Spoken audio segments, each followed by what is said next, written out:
Today our topic is subsidy. Subsidy means now the government is providing financial help to the producers of merit goods or the producers of exports or to the producers of necessities or anything which is beneficial to the consumers. Clear? So subsidy, it is opposite to the taxes. In case of taxes, we studied the government was collecting money from the economic agents. Either they are direct taxes or indirect taxes. Now subsidy means the government will pay to the economic agents. Okay? That is, now government is financially assisting consumers and producers. Sometimes government will pay in terms of money or sometimes government reduces the taxes. Both are the forms of subsidy. Like if a producer was paying 10% of the price of the tax, now government has reduced its rate of tax to 5%. So 5% is going to be the subsidy provided by the government. So subsidy means what? It is opposite to the tax. Alright. Now the government will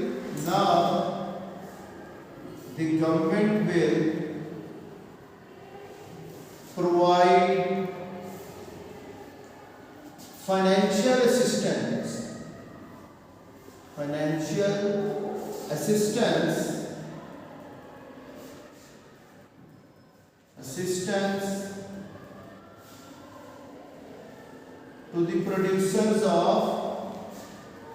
to the producers of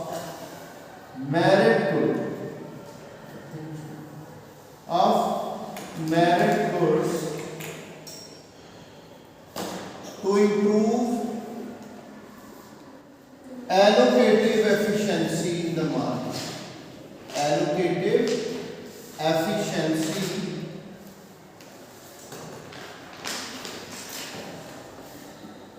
in the market.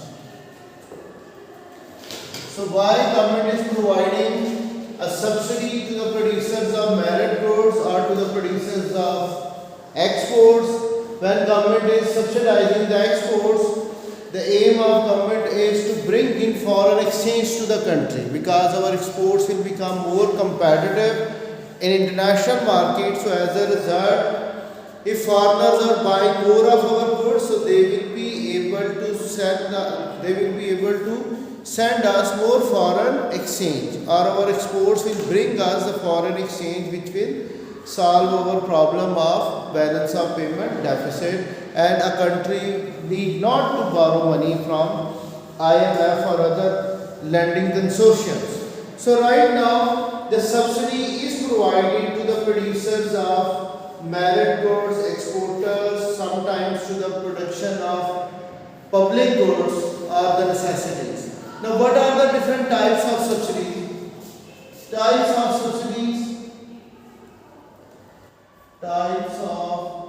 subsidy. One is called specific or per unit subsidy or quantity subsidy. Now the second is value added subsidy. Like we studied value added tax, so now we are studying value added subsidy. Okay? So what is the quantity subsidy or specific subsidy? It is per unit subsidy, that each unit produced by the firm will have a subsidy by the government. For example, rupees 20 for each unit produced. So when government is subsidizing, actually it is reducing the cost of production of the producers, and supply curve will have downward shift or rightward shift. Production will increase. So first of all, I am specific subsidy.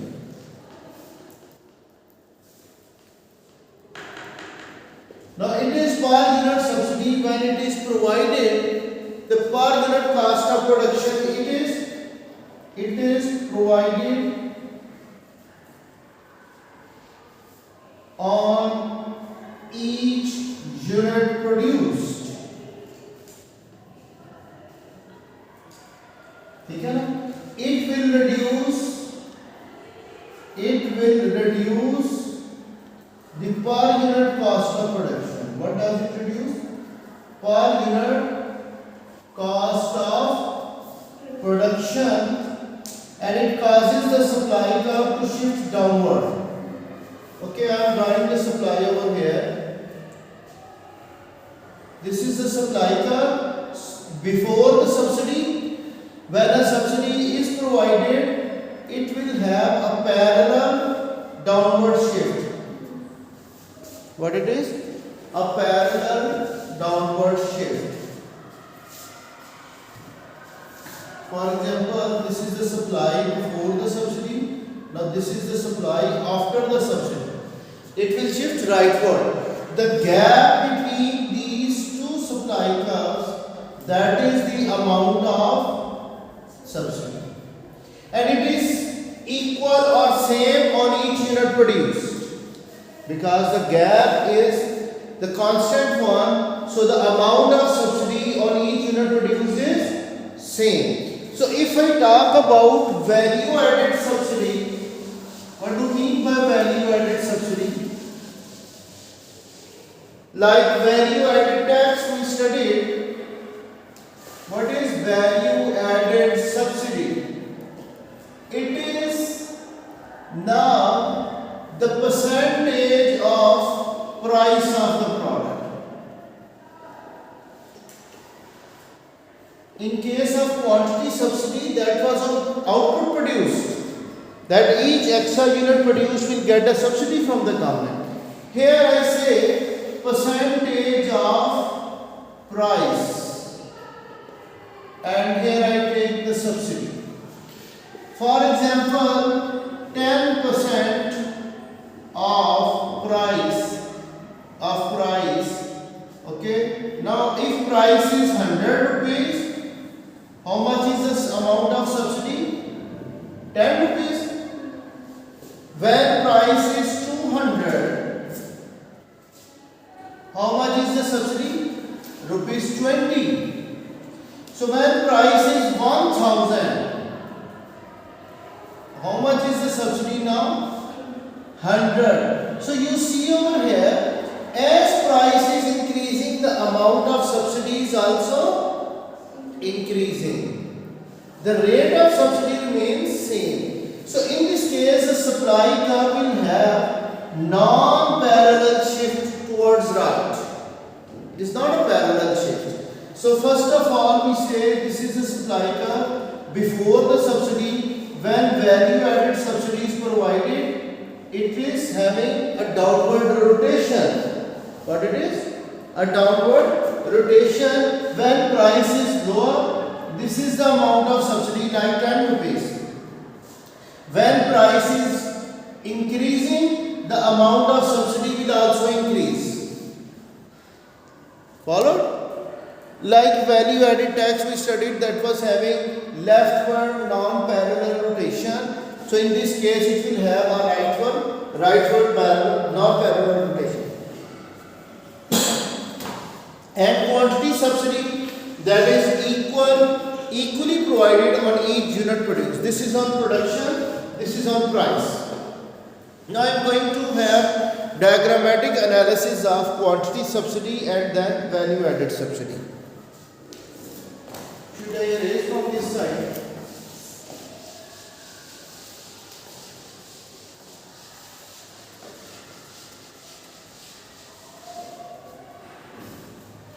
You remember the demand and supply diagram before the subsidy. Now see, this is the demand and supply diagram. This is the demand of a product. This is, you can say, this is the demand and supply of education or health services. If no subsidy is provided, what happens? This is the price, this is the quantity of equilibrium without any subsidy.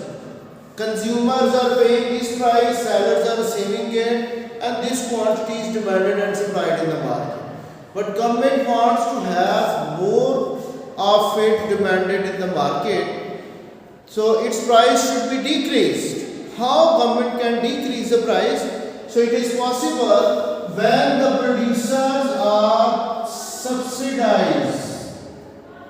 Alright? So after subsidy, this is what type of subsidy now? Quantity subsidy or specific, because it has parallel rightward shift. Follow?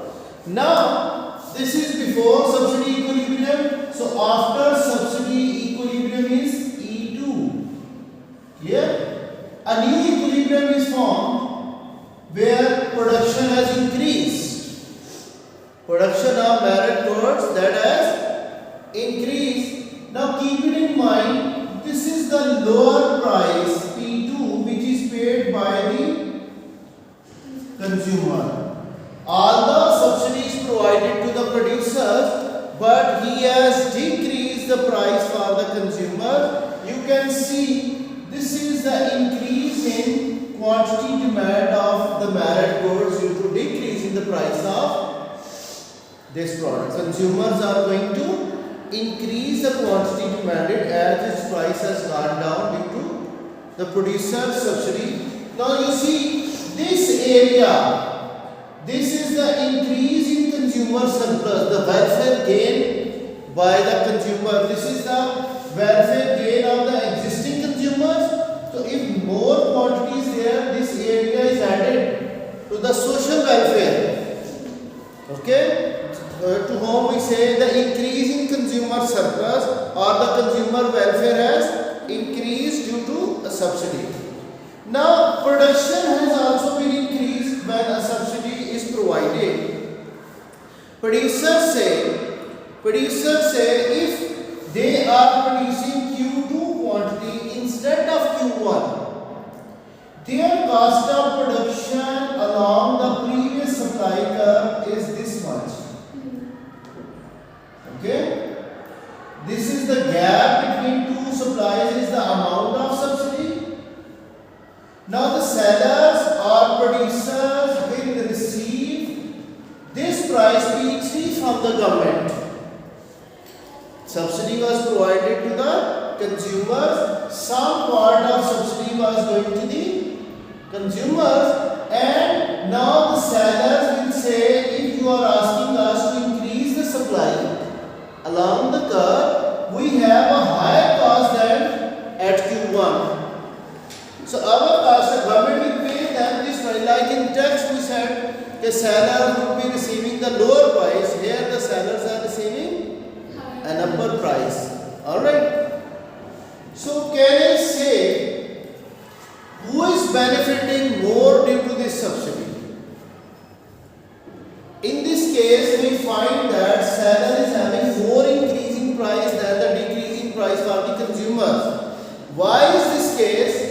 If price elasticity of supply is less than price as demand, more benefit of subsidy will be enjoyed by the producers. More benefit of subsidy will be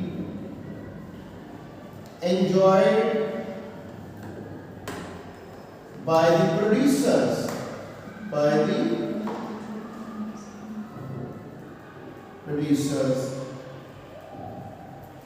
Alright. Now this is the area under the demand curve which is called the consumer surplus. How can we find the producer surplus over here? You can see this area. Total producer surplus. This is what? The total producer surplus. Please be attentive. This is the total consumer surplus area. So which triangle is greater in size? the upper one. That's why producers are getting more benefit of this subsidy. Clear or not? So if demand becomes inelastic, if demand curve becomes inelastic, if I draw over here, the same subsidy will be more enjoyed by the consumers if demand is, now see, before subsidy this is the equilibrium, after subsidy the equilibrium is down now. So what is happening? This is the new quantity. The seller will receive this upper price, consumer will pay the lower price. Now we see the demand is inelastic, therefore more benefit of subsidy is enjoyed by the consumer. So rule is this: if demand is inelastic than supply, more benefit of subsidy will be enjoyed by the consumers, and if supply is inelastic, then definitely sellers will be more benefited because of this subsidy. Clear? Now come towards the analysis of value added subsidy. I want to show you only the diagram, the rest of the things will remain same. Now see over here, this is the value added subsidy diagram. I am not erasing that in order to make a comparison between these two. This is the demand curve before the subsidy, and this is the supply curve before the subsidy. So when value added subsidy is provided, supply will have non-parallel rotation towards right. Before subsidy, this is the equilibrium point. Consumer was paying this price, seller was receiving the same price. Now after subsidy, production has increased. Consumer will pay this lower price, whereas seller will receive this upper price. Alright? All the things are same. Again, in this case, consumer is paying lower price, seller is receiving the upper price. The difference is that here we had parallel rightward shift due to quantity or specific subsidy, but here there is non-parallel shift because it is the percentage of price, and that is the subsidy provided on each unit produced. Clear? So who will benefit more in this case? It again depends upon the relative price elasticities of demand and supply. If demand is inelastic, more benefit will be enjoyed by the consumer, and otherwise if supply is inelastic, then producers will benefit more due to this subsidy. Clear? That's all about subsidies. Tomorrow we will do the rest of the things about income inequalities.